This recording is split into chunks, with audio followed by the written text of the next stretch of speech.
I don't even know what I'm doing next. And that's when I really started to notice a problem. There's absolutely nothing wrong with asking for help, asking your squad leader, platoon sergeant for help, including medical help if you think it's necessary. There's absolutely nothing wrong. If you get shot up pretty bad, you don't hesitate about going for medical treatment, but there's a lot of times more than just being wounded, as you can be wounded in your mind. Way in the back here, you put litter 1 and litter 2, okay? And then all your ambulatory people... When I first got to the unit, she was very driven, dedicated, always wanting to be here, always looking out for her soldiers. Very outgoing. She was the kind of person that wanted to tackle all the missions. Very dependable person, very knowledgeable, and always working with her soldiers. After about 6-7 months after Sergeant Krause came to this unit, I noticed she was sleeping a lot. I was having to call her a lot because she was late. She was very irritable. She just became disinterested and not really wanting to be a part of the team anymore. And I think I was the last person to notice it. One of my soldiers actually sat me down over lunch and said, you know, Sergeant Krause, you know as well as I do, I mean, we're medics, you know the signs and symptoms of depression. I said, I think you might be suffering from PTSD. I think you need to get it checked out. So I went through all the symptoms that I thought she was exhibiting, and I said, I really think it would benefit you and us as a medical section to get it checked out. And then there was another incident at my unit where one day when I was on drill weekend, I just said, forget this. And I did not go to formation. And Sergeant McCarthy, who's my first line supervisor, what he said to me when I finally answered the phone was, well, why don't you just come in and talk to us? He said, talk to First Sergeant. I've seen him talk to people about this before. He understands. And so, you know, I came in and First Sergeant sat me down and said, he said, you know, I remember the smell of the 50 cal. And we talked for a while.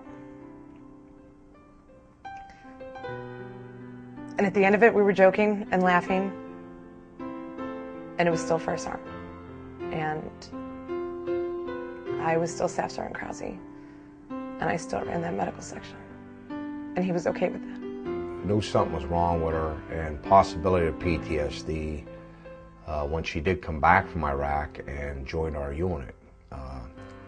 Reason being is because I came back from Iraq in 2005, and I had PTSD too, and that's how I know the symptoms of what Sergeant Krause is going through. I have all the respect for her in the world, and that goes for all the rest of my soldiers that are in this unit. The VA hospital did something that was really amazing that no one else was able to do, and what that was give me the help I needed, exactly when I needed it, and in a manner to make sense to me. And what I wish that more warriors would realize is that I was getting worse and worse and worse because I didn't go get help. The problem just got bigger and bigger and bigger, and if I had just gotten help 6 months before I did, I would have really been better off in the long run. Because it wasn't until I got the emotional help that I needed that I was able to fix the rest of my problems. She's back to the way she was when I first got in the unit, as far as being a very dedicated NCO to her soldiers, the unit, the mission, training. She's a very outstanding NCO. I think it takes quite a bit of strength in order to admit that you have an issue, but it also takes the intuitiveness of a friend, a leader, a supervisor to pick up on the signal that the soldier is having issues and needs to seek professional help in dealing with it. I think it shows real strength when someone admits that they need help and gets it, even if they don't want to. Sergeant Hopper came to work every day. We talked about baseball, talked about the squadron, talked about deploying, where we were going, what we were doing. Even the deployment to Iraq never seemed to raise any concerns with him that I saw.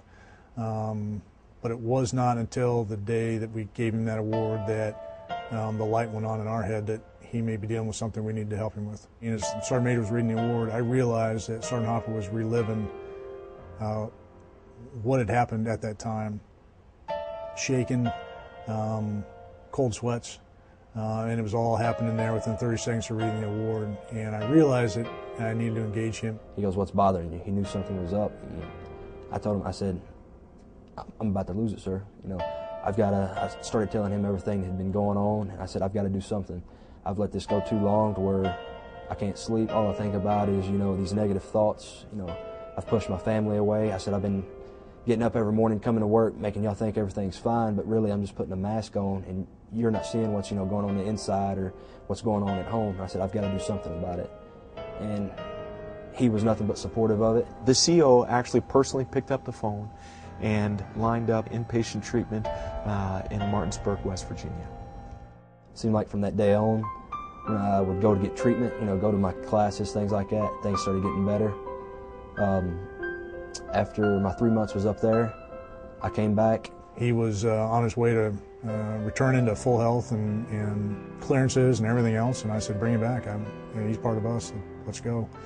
And he came back in and checked in at my door, and I said, all right, get to work, let's go.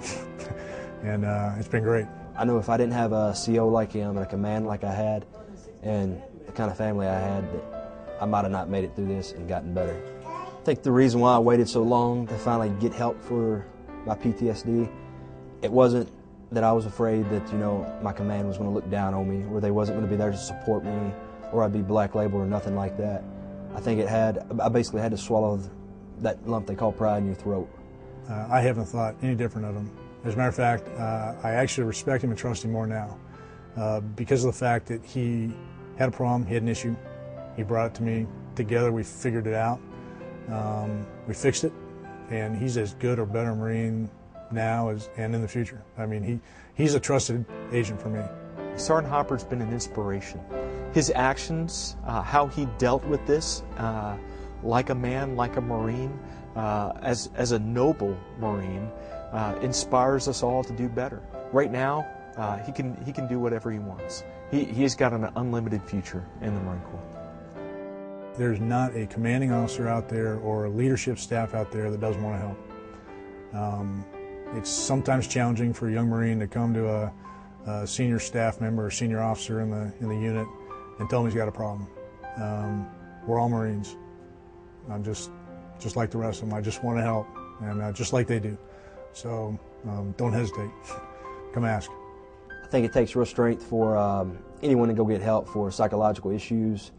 Being active duty in the military, you're kind of, you know, branded with he's the tough guy. You know, he's either the Marine, the soldier, the sailor, you know, the airman. You know, they go fight our wars for, you know, keep our country free. You already kind of got a chip's been put on your shoulder that those kind of things aren't, you know, supposed to bother you or get to you. So it all comes back to, it takes real strength to swallow your pride and to say I need help and to go actually get the help. You have to make them know that there's somebody to help them, and all they got to do is reach out. There's no stigma in it. It's just, sometimes it's hard to cope with. I know in my case, when I came back, I didn't want to even be around my family. I didn't want to talk to people.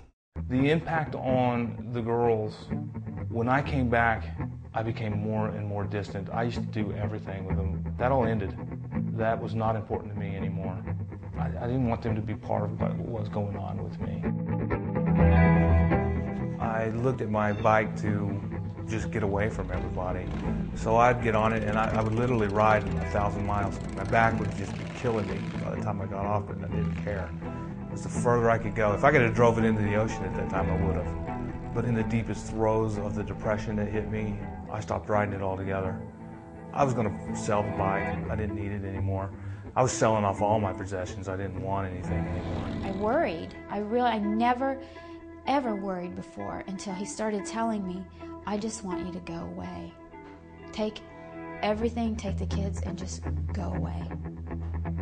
And I knew I couldn't leave him alone. I started viewing suicide as a way to just stop. I was just wanting to turn off the 600 TV sets that was going on in my head all the time. I couldn't handle it no more.